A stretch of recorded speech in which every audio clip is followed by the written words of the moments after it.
All right. So finishing up trust part 2, gift over to second charity. A charitable trust may last forever. The rule against perpetuities nor any analogous rule applies. However, unlike any other gift, a gift for charitable purposes is void for remoteness if it is contingent upon the happening of an event that may not occur in the perpetuity period. And the only exception to this rule is that there is a gift to charity A followed by a gift to charity B upon a possibility of a remote event. The gift over is valid. Remember, this is the charity to charity exception. The rule against perpetuities applies to dispositions over from a charity to an individual on a remote condition, and to dispositions over from an individual to a charity on a remote condition.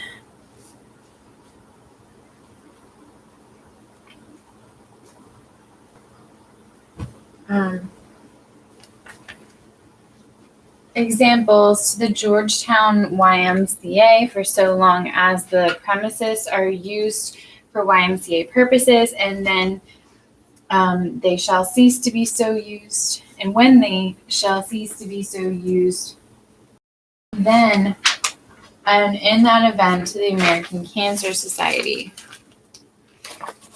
The YMCA has a fee simple subject to executory interest.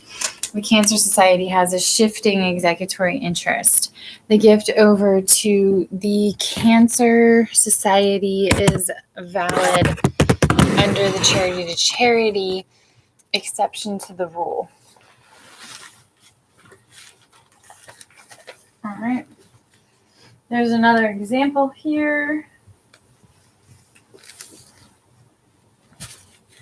which reads,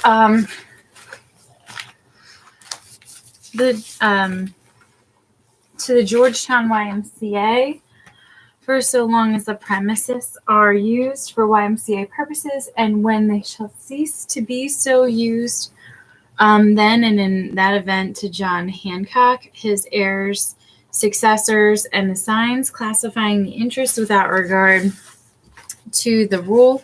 The YMCA should have a fee simple subject to an executory interest. Hancock would have a shifting executory interest, which is stricken because it violates the rule. The YMCA has a fee simple determinable, and the transferor has a possibility of reverter.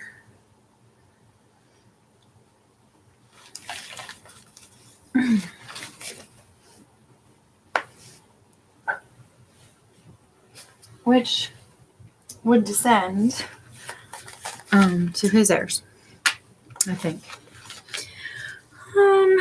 To John Hancock, his heirs, successors, or assigns, provided that no marijuana is ever smoked on the premises, and if marijuana is ever smoked on the premises, to the Georgetown YMCA.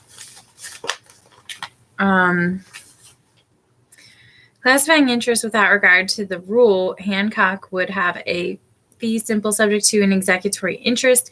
The YMCA would have a shifting executory interest, which is stricken because it violates the rule. Thus, Hancock has a fee simple absolute. Vested interest. A vested remainder in an individual is not subject to the rule.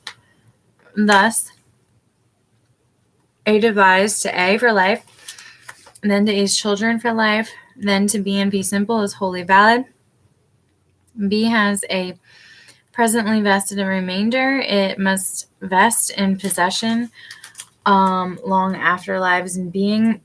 If A leaves some surviving children born after the testator's death, but the remainder to B is presently vested in interest, and that is what counts. I'm not sure I read that right. The vested remainder in an individual is not subject to the rule. Thus, A divides to A for life, then to A's children for life, then to B and fee simple is wholly valid. B has a presently vested remainder. It may vest in possession long after lives in being if A leaves some surviving children born after the testator's death, but the remainder to B is presently vested in interest, and that is what counts.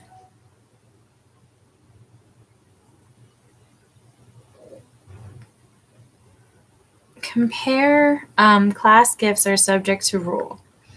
Vested remainders in the class, however, are subject to the rule so long as the class remains open. Reversionary interest. Reversions, possibilities of reverter, and rights of entry are all vested in interest and hence are not subject to the rule against perpetuities. Even so, in many states, there are statutes expressly limiting the duration of possibilities of reverter or rights of entry. Compare executory interests are subject to rule. Possibilities of reverter and rights of entry which are exempt from the rule must be carefully distinguished from executory interests which are subject to the rule. Remember that executory interests are created in transferees. Possibilities of reverter and rights of entry are created only in the grantor or the testator's heirs if a will is involved. An understanding of this distinction has frequently been tested by bar examiners. Example, O conveys Blackacre to school so long as it is used for educational purposes, and when it is no longer so used to A has an executory interest that violates the rule because it may vest in possession many years after the lives in being are dead.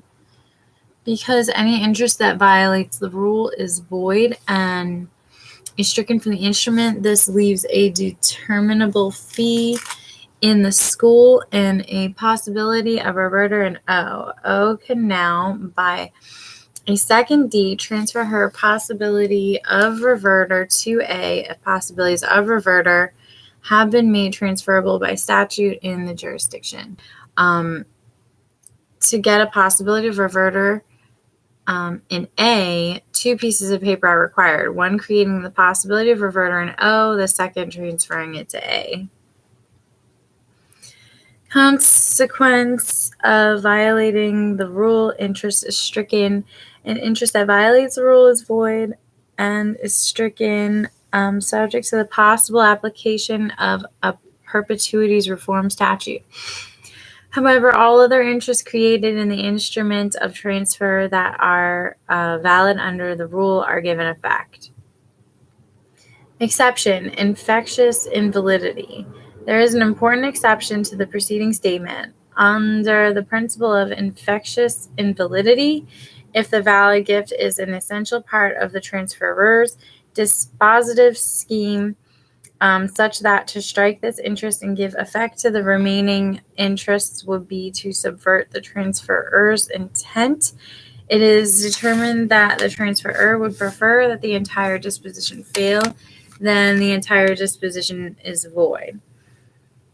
So that's your exception titled infectious invalidity.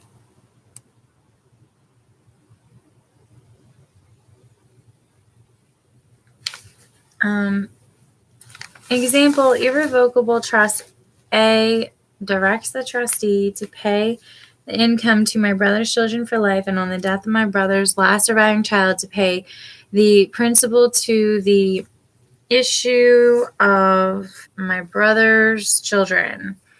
The gift to the issue of my brother's children is void because the brother may have a child born after the creation of the trust, who would thus not be alive in being. That child might not die within 21 years after the death of the last child living at the time the trust was created. After the invalid interest is stricken, the brother's children have a life estate in the income, and the settlor has a reversion in the principal. However, Trust B provides that If any provision of Trust A is invalid, any income and principal from Trust A should be held in trust for the benefit of the brothers, children, and their issue by striking out all the gifts in Trust A, valid and invalid, and by giving effect to Trust B, the settler's presumed intent to benefit his brothers, children, and their issue may be substantially carried out. This is from the New England Trust Company versus Sanger case, Massachusetts, 1958. The rule in operation, common pitfall cases, executory interest following defeasible fee violates the rule. An executory interest that follows a defeasible fee with no limit on the time within which it must vest violates the rule against perpetuities and is stricken. The effect on the remaining fee estate depends on whether the estate is determinable or subject to conditions subsequent. If the defeasible fee is phrased in durational terms, example, for so long as or until the estate will terminate upon the happening of the stated event and the grantor will have a possibility of reverter. In contrast, if the fee is subject to a condition subsequent, the condition is also stricken and the estate becomes a fee simple absolute. Okay, there's examples. To John Brown for so long as no marijuana is smoked on the premises, and if marijuana is ever smoked on the premises, then to Candy Bar. John Brown has a fee simple subject to an executory interest. Candy Bar has an executory interest in fee simple. Candy's interest violates the rule. Things may stay quiet for generations, long beyond 21 years after the deaths of John and Cindy, and the only relevant lives in this case. Then someone might light up triggering the executory interest because this might happen. The executory interest might vest. Example might become a possessory estate long after the lives in being plus 21 years. Candy's interest violates the rule and it is stricken. And this leaves a fee simple determinable in John Brown and a possibility reverter in the transferor. The possibility reverter is valid. Retained interests in the transferor are not subject to the rule. What if marijuana is smoked on the premises within 5 years after the transfer? Well within lives in being plus 21 years, meaning that in actuality there was no remote vesting. It does not matter. Under the rule, we do not wait and see. It is what might happen that counts, viewing the facts as they exist at the time the interest is created. What actually happens is irrelevant. To John Brown provided, however, that if marijuana is ever smoked on the premise, this then to Candy Bar.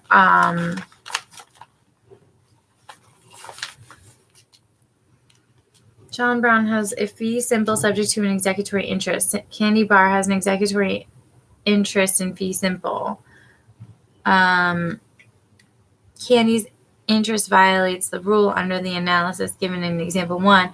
Again, we strike Candy's interest, leaving John Brown with a fee simple absolute. Contrast this with the result in example 1, where the transferor had a possibility of reverter.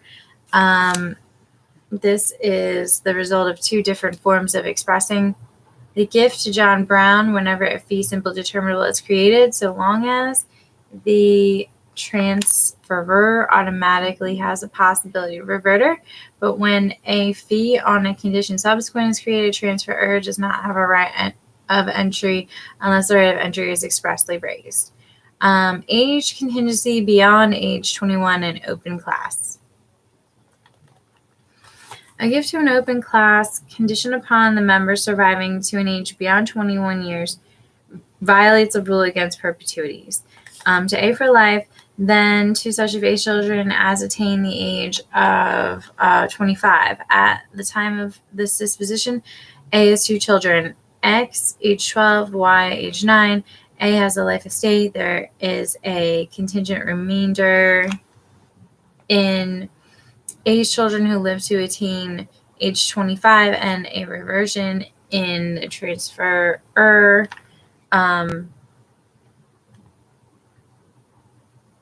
for none of A's children may ever reach age 25. The remainder to A's children violates the rule. After this transfer, A might have another child, Z, before this afterborn child who cannot be used as a life. In being attains age 4, AY and AX and Y might die, then Z might live on to age 25, but at which time the remainder in A's children would vest in Z. But if this were to happen, and it might, the remainder would vest beyond lives and being plus 21 years, because the interest might vest remotely, it is stricken. The fertile octogenarian, a woman is conclusively presumed to be capable of bearing children regardless of her age or medical condition. Example, suppose in the preceding example, X and Y were age 21 and 22 respectively, and A was a 60-year-old woman who has undergone a hysterectomy. Under the remote possibilities test, it is possible for a woman of whatever age and medical condition to bear children. Thus, A might have another child, Z. The remainder of A's children violates the rule. The remainder to A's children violates the rule. The unborn widow or widower, the administrative contingency. Oh my gosh. The problem, unborn widow or widower. The problem is that the term widow and widower, like heir, is a technical word with a technical meaning.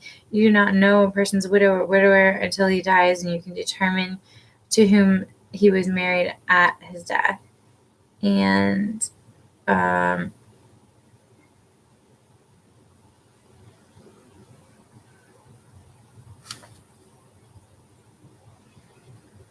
just examples. I'm just reading them over. They're helpful. The administrative contingency, a gift that is conditioned on the administrative contingency, example, admission of will to probate, violates the rule. The key question is, under the facts as they existed at the time of the gift, what might happen? And